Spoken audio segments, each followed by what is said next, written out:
BSK news में आप सभी का स्वागत है। नमस्कार। बसवा कल्याण के डॉक्टर ताजुद्दीन जी को बेंगलोर में इंडियन मेडिकल अवार्ड से सम्मानित किया। इसी को चलते बसवा कल्याण में भी रिफो हॉस्पिटल में नरसिंह रेड्डी गदलेगांव की ओर से सम्मान किया। इस मौके पर मौजूद रहे नरसिंह रेड्डी गदलेगांव, इकराम खादीवाले, मारुति शिंदे, मानिक रेड्डी। आज बसवा कल्याण के सुपुत्र डॉक्टर ताजुद्दीन साहब को इंडियन मेडिकल अवार्ड मिलने के बाद हमको पता चला, कल बहुत ही खुशी हुई। हमें गर्व है डॉक्टर साहब पर। जो अवार्ड मिला है इनको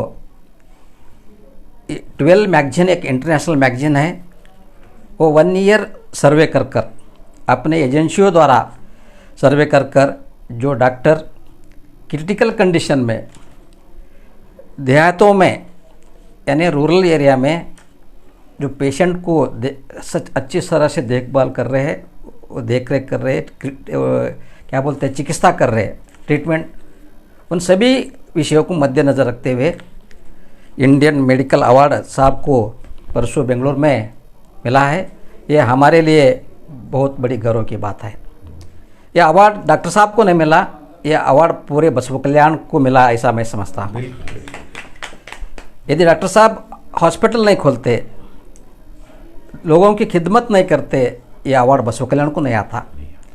डॉक्टर साहब की मेहनत, दिन रात लोगों की सेवा की वजह से ये अवार्ड को खींच लेकर बसवा कल्याण लाए हैं। ये बसवा कल्याण सरजमीन की गौरव की बात है, बसवा कल्याण अवाम के लिए गौरव की बात है। इसलिए हमें पता चला डॉक्टर साहब को अवार्ड मिलने का, हम सुना, हमें BK न्यूज़ पे, हमें रहा नहीं गया। तुरंत इकराम साहब हम सब मिल के हमें गुलपुशी करने आए हुए हैं। इनका ये खूबी मैं बताना चाहता हूँ। जो गत 2-3 साल पहले, यानी जब क्रिटिकल कंडीशन था पूरे देश में, कोविड का लहर चल रहा था, उस कोविड के महामारी में इन्होंने अपनी जान की परवाह न करते हुए कोविड मरीजों की सेवा की, उनको हौसला बढ़ाए, बहुतों की जान बचाए। ये हमारे लिए, बसवा कल्याण जनता के लिए, जिनको कोविड हुआ था, उनके लिए भगवान है। क्योंकि मैंने देखा है कोविड का ऐसा पीरियड था, एक लॉकडाउन, ना बाहर नहीं आ सकता, ना कोई अंदर नहीं जा सकता, रोड बंद, सब बंद, कई हॉस्पिटल बंद थे।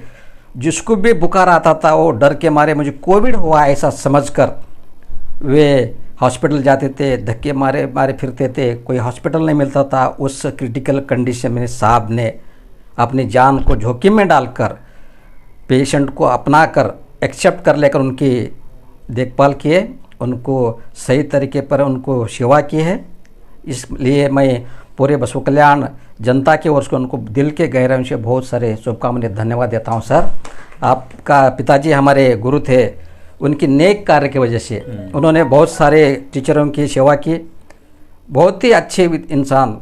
आज हमें उन पर भी गर्व है। उनके ख़ानदान में ऐसे बेटों का पैदा होना उनके कर्मों का फल है, ऐसा मैं समझता हूँ। डॉक्टर साहब के जो नेक कार्य के लिए जो अवार्ड मिला है, फिर एक बार मैं हमारे पूरे तमाम जनता की ओर से मैं हमारे डॉक्टर साहब को, ताजुद्दीन साहब को, मैं दिल के गहराइयों से ढेर सारे शुभकामनाएं और मुबारकबाद देते हुए, इनके बारे में, हम रिफो hospital is one of the famous hospital Basavakalyan. जब भी मैं दोपहर में आता हूँ तो पैर रखने के लिए जगह नहीं है। लोग क्यों आते हैं? लोग क्यों आते हैं? जहाँ पर अच्छा इलाज मिलता है लोगों को, इसलिए आते। लोगों को आओ बोले तो नहीं आते। जब मैं पेशेंट बनकर आता हूँ, मुझे अच्छा इलाज मिलता है, तो फिर से मैं 2 लोगों को कहता हूँ कि वहाँ डॉक्टर साहब के पास जाओ, सही तरीके से इलाज मिलता है। उनको रात के 12-1 बजे 24/7 सेवा कर रहे हैं, अपनी परवाह ना करते हुए। तो उन्होंने अल्लाह में ऐसी मैं प्रार्थना करूँगा, जो आप सेवा के मनोभावना से जो हॉस्पिटल खुले हुए हैं, और भी आपको भगवान ताकत दे। ये एक नामचीन हॉस्पिटल बने बसवा कल्याण में, पूरे हमारे हैदराबाद कर्नाटक में एक नामचीन हॉस्पिटल बने, ऐसे मैं अल्लाह में ऐसे दुआ मांगता हूँ। इस मौके पर हमारे इकराम साहब आए हुए हैं, हमारे मानिक रेड्डी शिंदे साहब, उनको भी मैं धन्यवाद देता हूँ। अपने कीमती वक्त निकाल कर डॉक्टर साहब को गुलफुशी करने आए हुए। फिर हम सभी की ओर से मैं डॉक्टर साहब को दिल के गहराइयों से ढेर सारी शुभकामनाएं और मुबारकबाद देता हूँ। धन्यवाद सर। Thank you ji.